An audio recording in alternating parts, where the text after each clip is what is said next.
buenos días. Comenzamos en este momento la clase número 10, correspondiente al módulo de fisiología, y hoy vamos a hablar sobre el sistema urinario.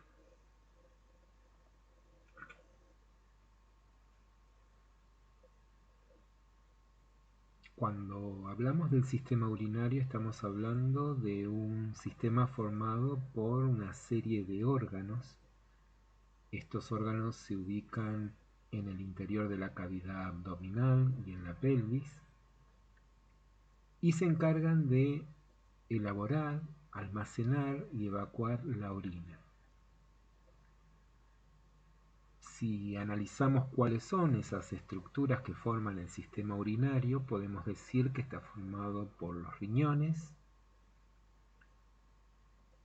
y por las denominadas vías urinarias, que están constituidas por los uréteres, un uréter para cada riñón, por la vejiga y la uretra.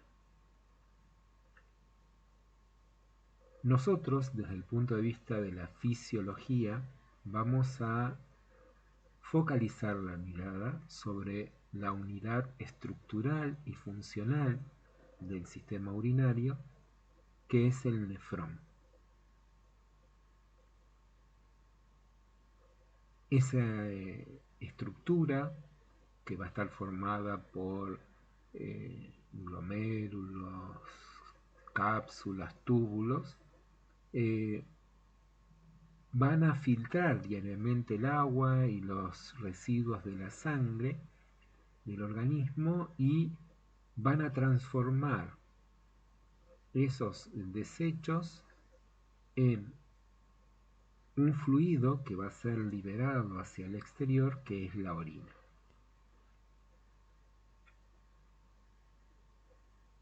Aquí podemos ver entonces la ubicación y cada una de las estructuras que forman el sistema urinario.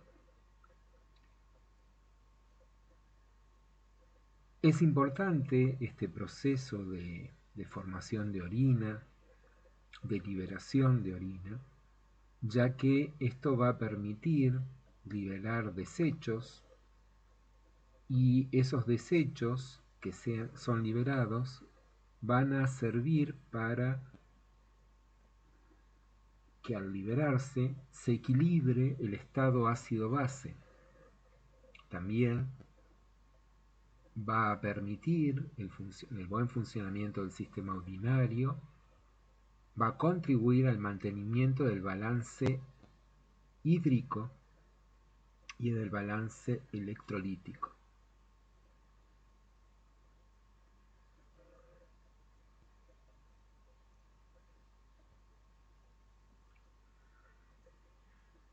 Decimos que la unidad estructural y funcional del sistema urinario, del riñón en particular, es el nefrón. Tenemos dos tipos de nefrones. Los nefrones corticales, que se van a desarrollar en la zona de la corteza renal,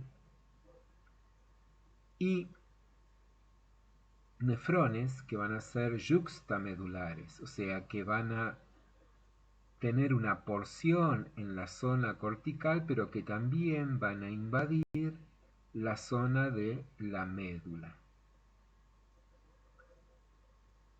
Los corticales, como ustedes pueden ver, en la zona de la corteza, tienen un asa de Henle más corta que los yuxtamedulares, penetran poco en la médula renal y poseen una red capilar peritubular.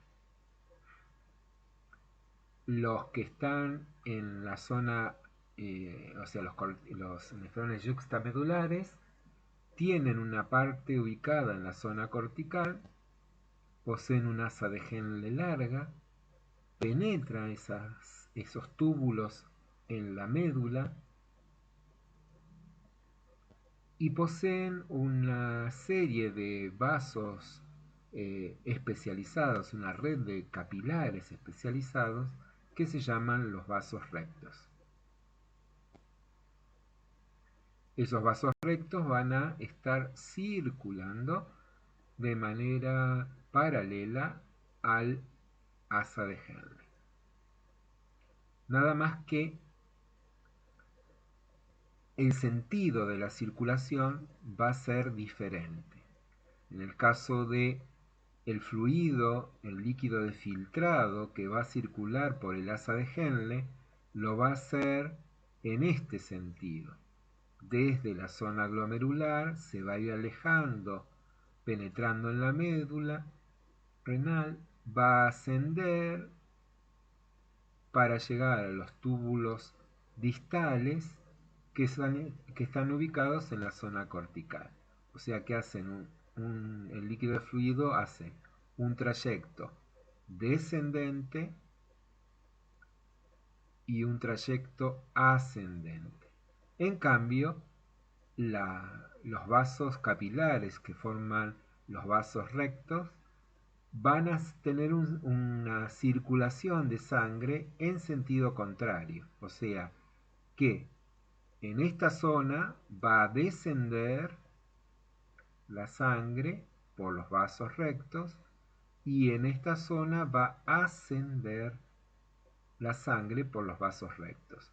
O sea que entonces tenemos acá un sistema de doble flujo.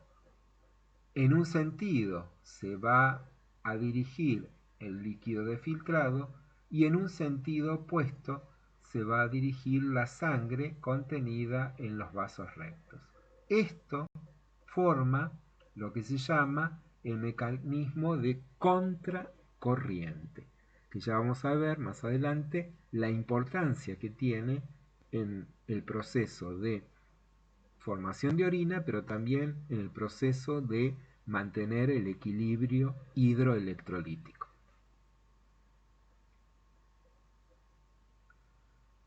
Tenemos entonces que el mecanismo de formación de orina se parte de la sangre que llega al nefrón a través de los glomérulos, a través de la arteriola aferente, llega entonces sangre, la cual se va a distribuir en capilares. Esos capilares van a estar como enrollados, formando lo que es el glomérulo, y esos capilares luego se van a continuar en otra arteriola. Fíjense algo particular que se da en esta situación. Viene del sistema arteriolar, va al sistema capilar y en vez de continuar esos capilares en vénulas, como ocurre en todo el sistema circulatorio, en los glomérulos, la arteriola eferente que trae sangre, distribuye esa sangre en los capilares, esos capilares confluyen y en vez de confluir en una vénula, confluyen en una arteriola, la arteriola eferente.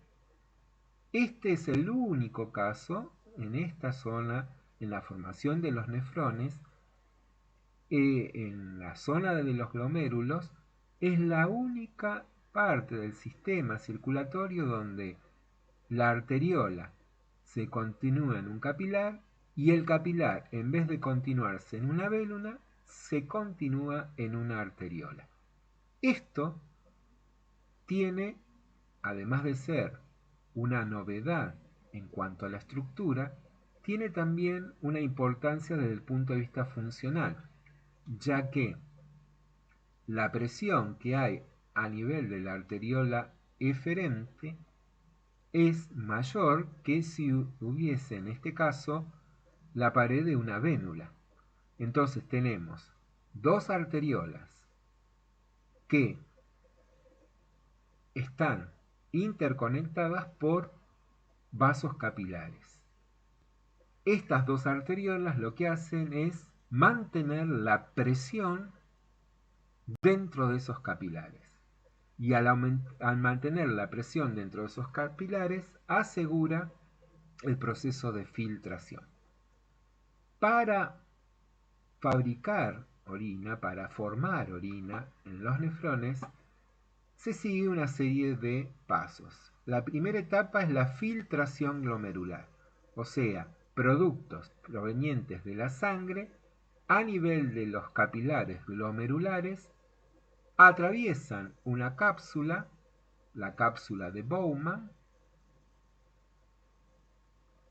y pasan a los túbulos.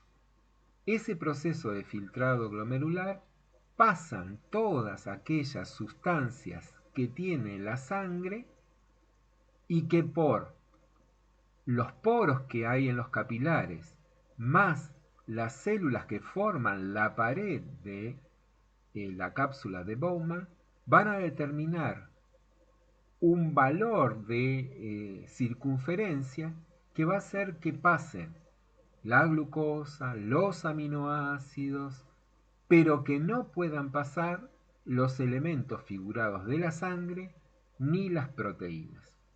Si llegan a pasar algunas proteínas muy pequeñas de muy bajo peso molecular, rápidamente el sistema tiene una serie de mecanismos para volverlos a la sangre. O sea que cuando tenemos acá en este túbulo líquido filtrado proveniente de la sangre, no puedo tener ni proteínas, ni glóbulos blancos, ni plaquetas, ni glóbulos rojos. El tubo, que es contorneado, se llama túbulo contorneado proximal, que se va a continuar en el asa de Henle, rama descendente, rama ascendente. La rama descendente más delgada, la rama ascendente más gruesa. Y esa asa de Henle va a terminar en el tubo contorneado distal. Ese tubo contorneado distal va a terminar en el tubo colector. El tubo colector va a unir los túbulos contorneados distales de muchas nefrones. Y por este tubo colector va a circular la orina. Mientras tanto, a lo largo de toda esta zona circula un líquido que se llama líquido de filtrado. Entonces, el mecanismo de formación de orina se da por un proceso de filtración glomerular, en los túbulos un proceso de reabsorción.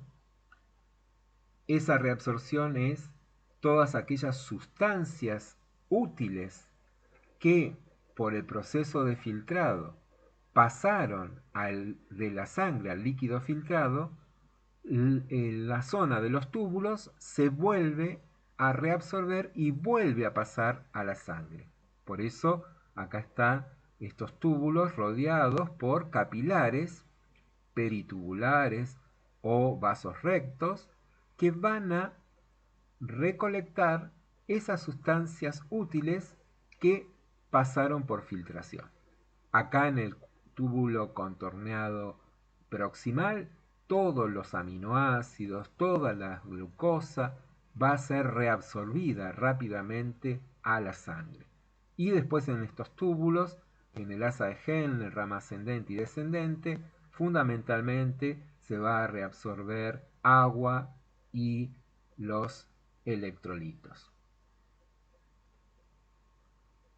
También estos vasos capilares que están rodeando a los túbulos del glomérulo van a liberar hacia los túbulos sustancias de desecho. Ese proceso donde sustancias que están en estos capilares peritubulares, esas sustancias de desecho que están en la sangre contenida en estos capilares peritubulares van a pasar a los túbulos para ser liberados. Ese proceso se llama secreción. Y acá, en esta zona, donde termina ya el proceso de formación de orina, se libera la orina hacia el tubo colector. Eso se llama excreción.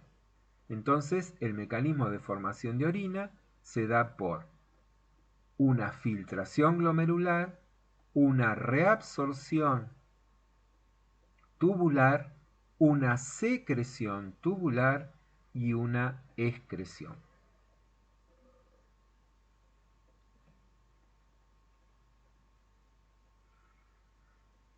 Acá entonces tenemos el glomérulo, la cápsula de Bowman, que ya en anatomía vieron cómo ha estado formada esa cápsula, el túbulo contorneado proximal,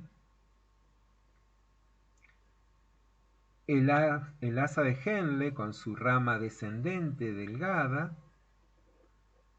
y su rama ascendente gruesa, el túbulo contorneado distal y el tubo colector.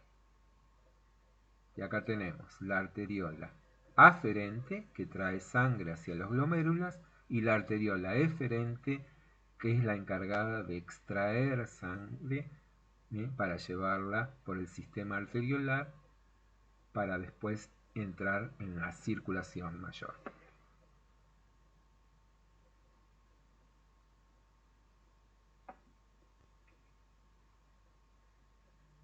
Bueno, acá tenemos entonces la arteriola aferente, la arteriola eferente, los capilares y la pared de la cápsula. Y acá ya tenemos el inicio del túbulo contorneado proximal.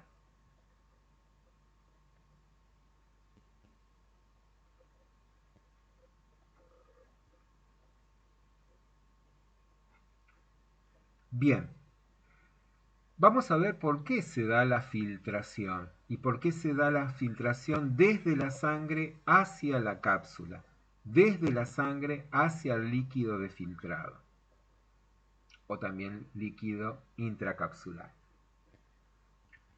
Existen 4 presiones que yo voy a tener que tener en cuenta. En la sangre hay una presión muy fuerte que es la presión hídrica, la presión hídrica sanguínea. A su vez, hay una presión que atrae líquido hacia la sangre. Esa presión está dada por las proteínas que contiene la sangre. Esa presión se llama presión oncótica. Entonces, a nivel de los vasos sanguíneos, de los capilares glomerulares, hay 2 presiones. La presión hídrica, determinada por la sangre, y la presión oncótica, determinada por las proteínas que están presentes en la sangre. La presión hídrica impulsa sustancias desde el glomérulo hacia la cápsula. La presión oncótica atrae sustancias desde la cápsula hacia el glomérulo. Pero fíjense los valores. La presión hídrica sanguínea es de 55 milímetros de mercurio, mientras que la presión oncótica de las proteínas, esa presión de atracción, es 15 milímetros de mercurio. Por lo tanto, hay una mayor presión para que las sustancias se desplacen desde el interior de los glomérulos hacia la cápsula. Desde el interior de los glomérulos hacia la cápsula. A su vez, en la cápsula también hay líquido que ejerce una presión hidrostática. Esa presión hidrostática capsular impulsa sustancias hacia la sangre contenida en los glomérulos. En esta zona de la cápsula no hay proteínas. Por lo tanto, la presión oncótica en la cápsula es ínfima, es despreciable. ¿Por qué? Porque justamente habíamos dicho que la estructura de los capilares glomerulares y de la pared de la cápsula regulan el tamaño de las sustancias que pueden pasar, y por tamaño las proteínas no pueden pasar. Por lo tanto, acá va a haber un contenido proteico ínfimo, despreciable. Por eso la presión oncótica dentro de la cápsula no la podemos medir, porque no tiene un valor significativo. Entonces, yo tengo, por un lado, la presión hídrica sanguínea de 55 milímetros de mercurio, que impulsa sustancias desde el glomérulo hacia la cápsula. Y tengo dos presiones, una oncótica de las proteínas de la sangre que atrae sustancias, y la presión hídrica o hidrostática de la cápsula que lleva sustancias desde la cápsula hacia la sangre. Pero si sumamos estas dos presiones, que son las presiones que llevan sustancias hacia la sangre, 30 milímetros más 15 milímetros son 45 milímetros. Ambas presiones suman 45 milímetros. Mientras que la presión hídrica sanguínea es de 55. Esta diferencia de 10 milímetros de mercurio es lo que hace que las sustancias pasen desde la sangre hacia la cápsula. Este es el valor de presión de filtración neta. O sea que la filtración está determinada por la presión hídrica sanguínea, ya que es 10 milímetros de mercurio aproximadamente mayor que la sumatoria de las otras dos presiones, la presión oncótica de la sangre y la presión hídrica de la cápsula.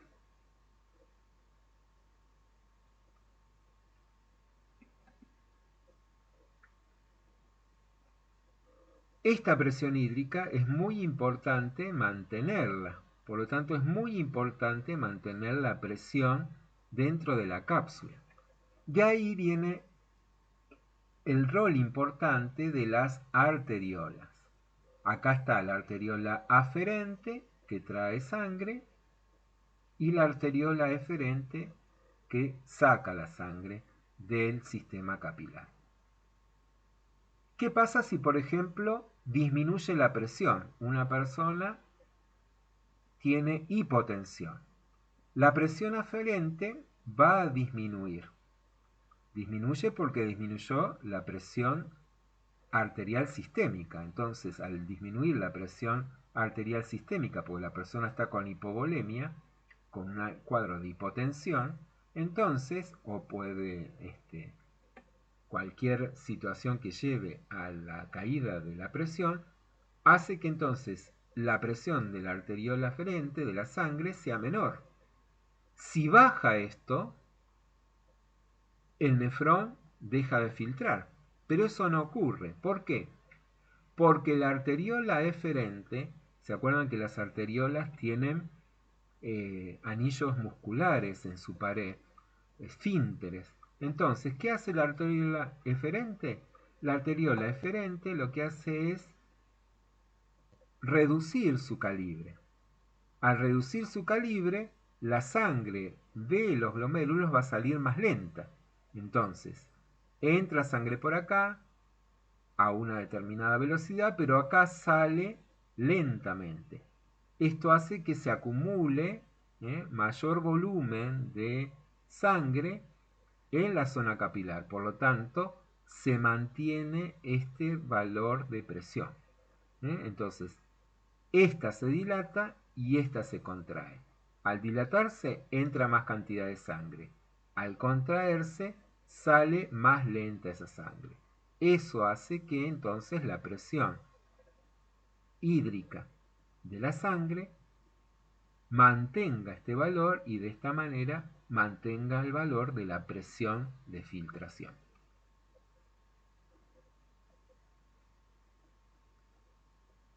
Acá vemos cómo en el túbulo contorneado proximal se reabsorbe la glucosa, todos los aminoácidos, se reabsorbe gran cantidad de sodio. Vamos a ver que el proceso de reabsorción es similar al proceso de absorción intestinal. O sea que en el proceso de absorción intestinal se activaba la bomba de sodio y empezaba a salir contragradiente sodio hacia la sangre. Acá pasa lo mismo. Se activa la bomba de sodio y contragradiente pasa sodio que está acá en el líquido de filtrado hacia la sangre. El sodio, que es un catión, va a atraer al cloro. Entonces el sodio entra al cloro. Estos son solutos que van entrando. Entonces el vaso sanguíneo se vuelve la sangre hipertónica. Entonces, al volverse hipertónica, el agua entra a la sangre para disminuir la concentración de esa solución. ¿Por qué? Porque hay mucho soluto. ¿Qué soluto? El sodio y el cloro que está entrando. Pero no solamente el sodio y el cloro entra, sino que el sodio también atrae a los aminoácidos que son polares. Los aminoácidos que son polares también van a ingresar atraídos por el sodio. Y la glucosa también, que es una molécula polar, también va a ser atraída por el sodio. Entonces el sodio va a llevarse consigo el cloro, los aminoácidos con carga negativa, la glucosa. Y estos solutos que van a ir entrando van a hacer que la sangre en esta zona se vuelva hipertónica. Entonces, ¿qué va a pasar? El agua también va a entrar para equilibrar el medio. Acá vemos cómo entonces este proceso va a ir equilibrando el contenido de electrolitos, pero también el contenido hídrico. Cosa que decíamos hoy, una de las funciones del riñón, del sistema urinario, es mantener el balance hidroelectrolítico. También se va a reabsorber bicarbonato, también se va a reabsorber potasio. En la rama descendente, fundamentalmente la rama descendente del asa de Henle es permeable al agua. Entonces acá también va a pasar mucha cantidad de agua. Se va a reabsorber agua desde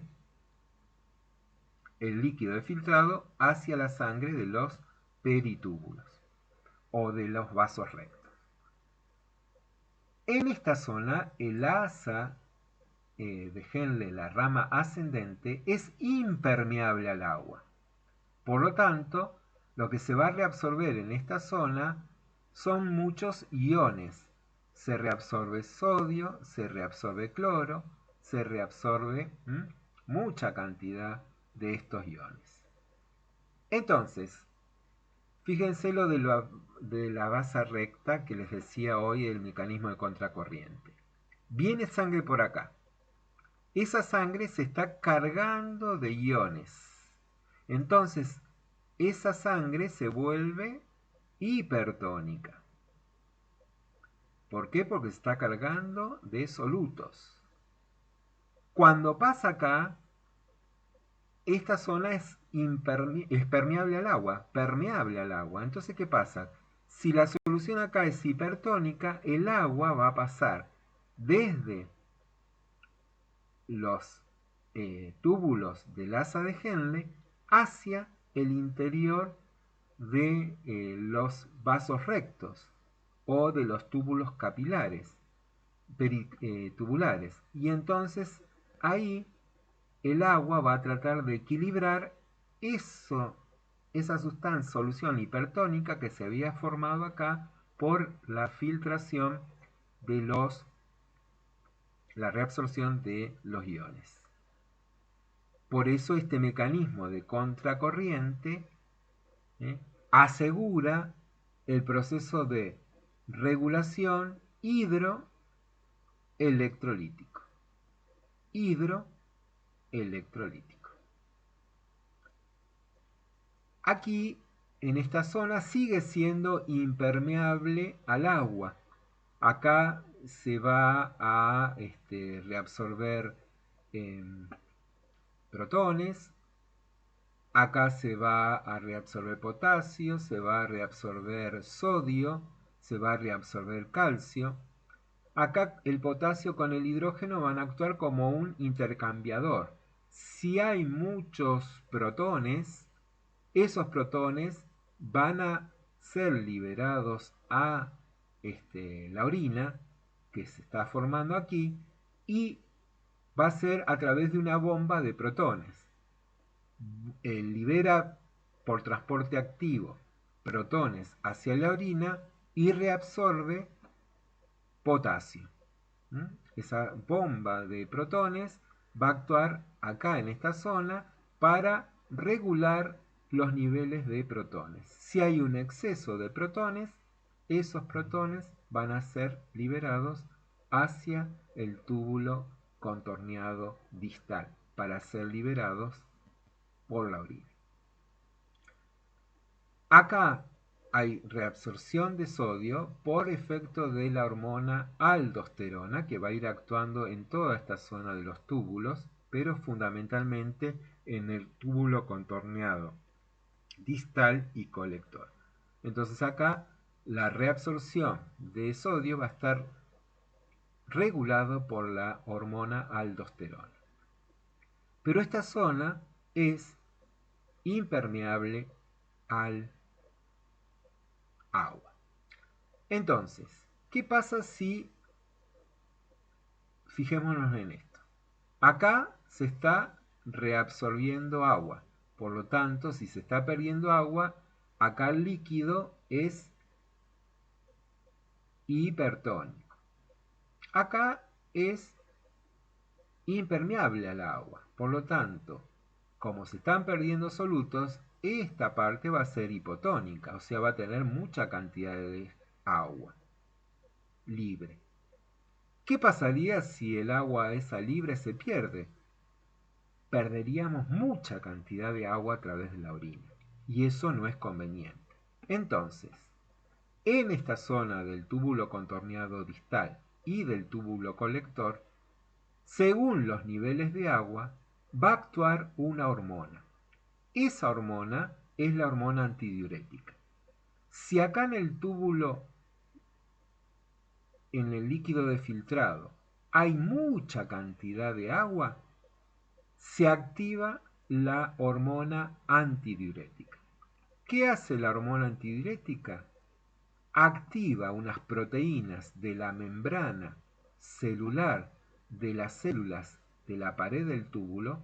Vuelvo a repetir. ¿Qué hace la hormona antidiurética?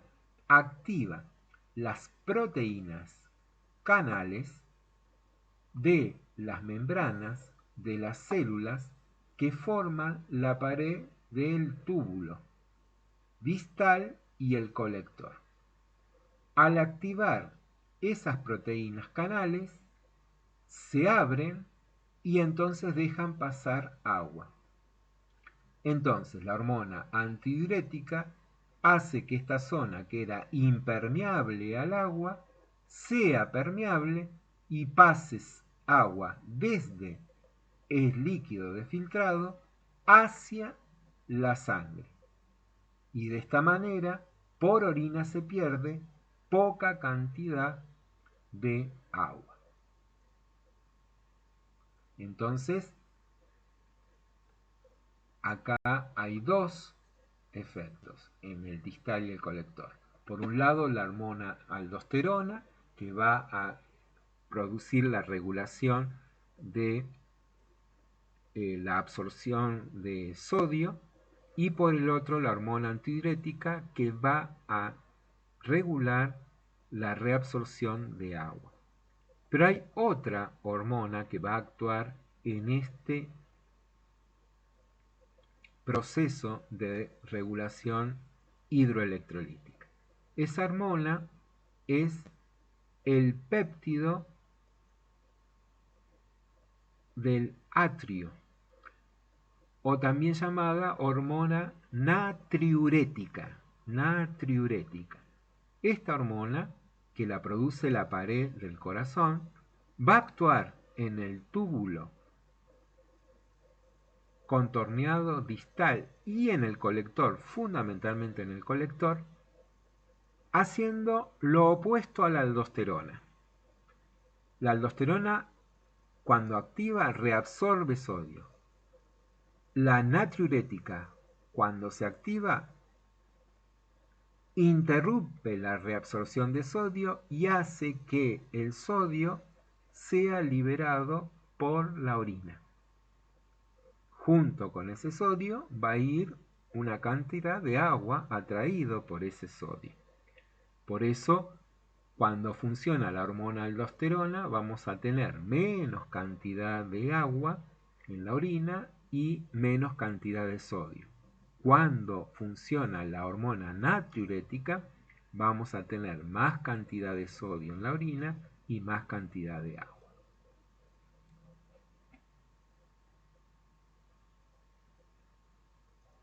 Bueno, acá están las imágenes donde muestran este proceso de reabsorción que les comentaba, donde se inicia a partir de este transporte activo de sodio contragradiente con gasto de energía.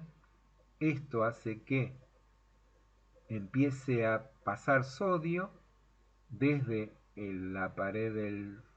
desde las células de la pared del túbulo hacia la sangre, y entonces hace que la glucosa que está en el líquido de filtrado entre con el sodio. Y así lo van a hacer también los aminoácidos, así también lo va a hacer el cloro.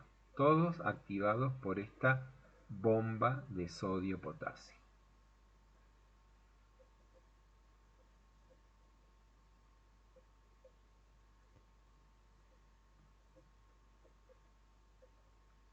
Observen las imágenes para ver todo el proceso por el cual se produce la reabsorción y la secreción a nivel de los túbulos, en este caso del túbulo proximal.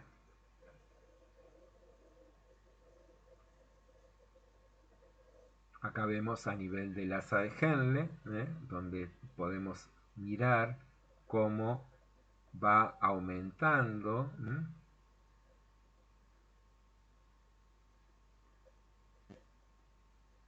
acá